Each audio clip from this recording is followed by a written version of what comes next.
हमारा इरादा किसी की भावनाओं को ठेस पहुंचाना नहीं है और न ही हमारा इरादा किसी विशेष धर्म, जाति व संप्रदाय को बढ़ावा देने का है। चैनल पर यदि आपको कोई वीडियो या हमारी कोई बात आपत्तिजनक लगे तो आपसे क्षमा प्रार्थी है। हमारा प्रयास तो बस आप तक अच्छी जानकारी पहुंचाना है। वीडियो को लाइक, शेयर व चैनल को सब्सक्राइब करके आप हमारे हौसले को अवश्य बढ़ाएं। धन्यवाद।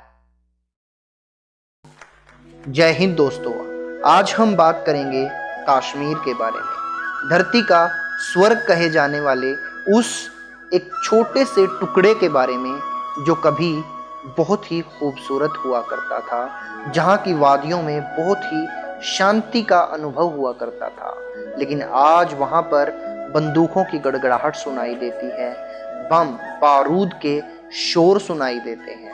आज ऐसा क्या हुआ जो वो कश्मीर जो कभी धरती का स्वर्ग था, आज आतंक का एक ठिकाना बन गया है?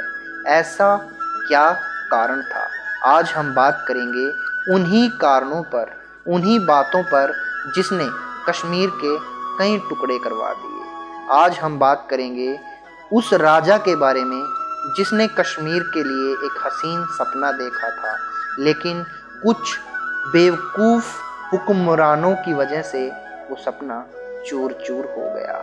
आज हम बात करेंगे उस कश्मीर के बारे में जो भारत का ताज है, जो भारत माता के सर का मुकुट है। तो आप बने रहिएगा अंत तक हमारे साथ, और अगर आपने चैनल को सब्सक्राइब नहीं किया है, चैनल को सब्सक्राइब कर लें।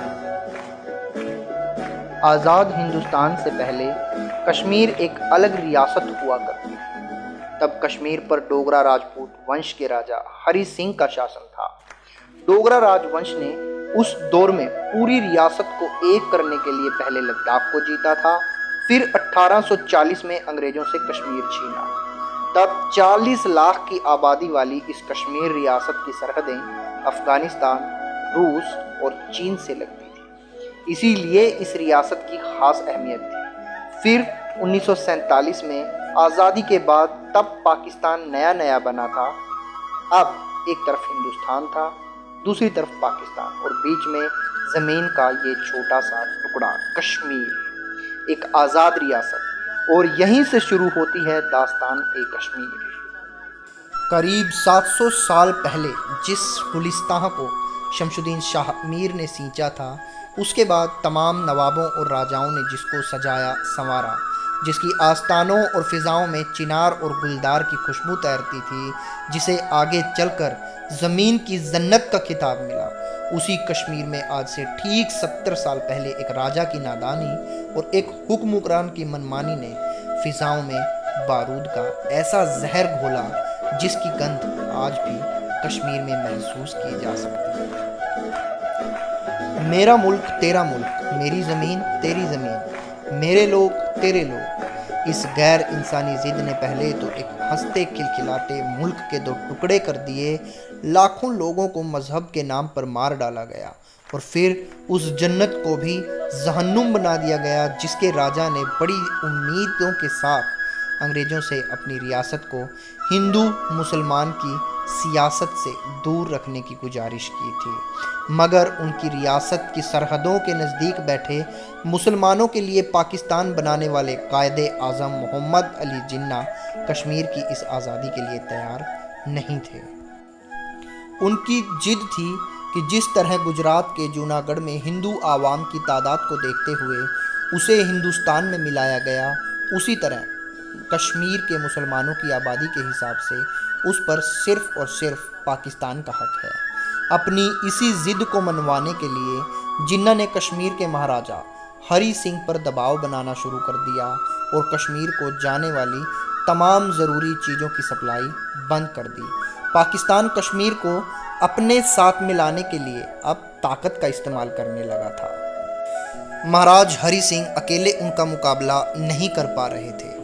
अब साफ लगने लगा था कि उनकी हाथ से कश्मीर तो जाएगा, साथ ही साथ डोगरा रियासत की आन बान भी खत्म हो जाएगी। कश्मीर घाटी को पाकिस्तानी आतंकवादियों से बचाने के लिए महाराजा हरि सिंह ने आखिरकार भारत के साथ मिल जाने का फैसला किया। भारतीय सेना ने दुश्मनों को खदेड़ कर रख दिया। फिर इस जंग में आखिरी दिन LOC का जन्म हुआ। महाराजा हरि सिंह के हिंदुस्तान के साथ जाने के फैसले के फौरन बाद भारतीय सेना ने कश्मीर में मोर्चा खोल दिया।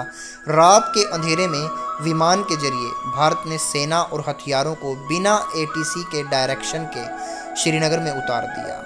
उस वक्त हमलावर कबायली श्रीनगर से महज 1 मील की दूरी पर थे। भारतीय सेना ने पहले श्रीनगर के इर्द गिर्द एक सुरक्षा घेरा बनाया।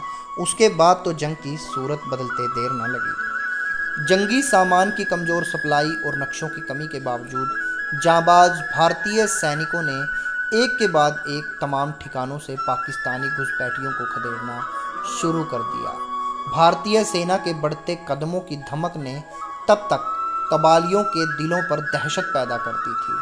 उनके भगदड़ मच चुकी थी, लिहाजा देखते ही देखते सेना ने बारामूला, उरी और उसके आसपास के इलाकों को वापस कबालियों से अपने कब्जे में ले लिया। मोर्चा संभालते ही भारतीय सेना ने पाकिस्तान को एहसास करा दिया कि भारत सिर्फ आकार में ही नहीं बल्कि दिलेरी में भी पाकिस्तान से बहुत बड़ा है। मोर्चा संभालने के अगले कुछ महीनों में ही 2/3 कश्मीर पर भारतीय सेना का कब्जा हो चुका था। भारतीय फौज जीत का परचम लहरा चुकी थी। इस जंग के बाद कश्मीर का मामला संयुक्त राष्ट्र में पहुंचा, जिसके बाद 5 जनवरी 1949 को सीज फायर का ऐलान कर दिया गया। तय हुआ कि सीज फायर के वक्त जो सेनाएं जिस हिस्से में थी उसे ही युद्ध विराम रेखा माना जाए, जिसे LOC कहते हैं। इस तरह कश्मीर का कुछ हिस्सा पाकिस्तान के कब्जे में चला गया, जिसे आज POK कहा जाता है। इसमें गिलगित, मीरपुर, मुजफ्फराबाद, बाल्टिस्तान शामिल हैं। 1947 के बाद कश्मीर की जख्मी करने वाली इस वारदात को आज करीब 70 साल हो चुके हैं।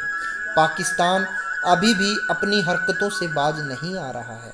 पूरे कश्मीर पर कब्जे के लिए शुरू हुई 1947 से ये जंग अब भी जारी है। 1949 के सीज फायर के ऐलान के बाद LOC की लकीर खींच चुकी थी। यहाँ तक कि उसके बाद पाकिस्तान से लगने वाली तमाम सरहदों पर जो सेनाएं तैनात की गई वो आज तक कायम है। 1949 से लेकर अब तक कश्मीर को हथियाने के लिए पाकिस्तान कोई न कोई मक्कारी करता रहता है। उसी में से एक आतंकवाद भी उसका हथकंडा है, जिसने आज कश्मीर की इस सुंदर घाटी को, कश्मीर जो धरती का स्वर्ग है, उसको जहन्नुम बना दिया है, उसको नरक बना दिया है। तो दोस्तों, ये थी कहानी कश्मीर की। ये थी कहानी उस कश्मीर की जो कभी धरती का स्वर्ग हुआ करता था, जन्नत हुआ करता था। हमें उम्मीद है कि हमारी भारतीय सेना इसे फिर से जन्नत बनाएगी, आतंक का खात्मा होगा और फिर से कश्मीर में शांति बहाल होगी। तो दोस्तों, आपको हमारा यह वीडियो कैसा लगा है आप हमें ज़रूर लाइक करके बताएं। हमें कमेंट करें कि आप आने वाला वीडियो किस टॉपिक पे देखना चाहते हैं। तब तक के लिए मैं आपसे लूँगा इजाज़त। जल्द मिलेंगे आपको नए वीडियो के साथ। जय हिंद।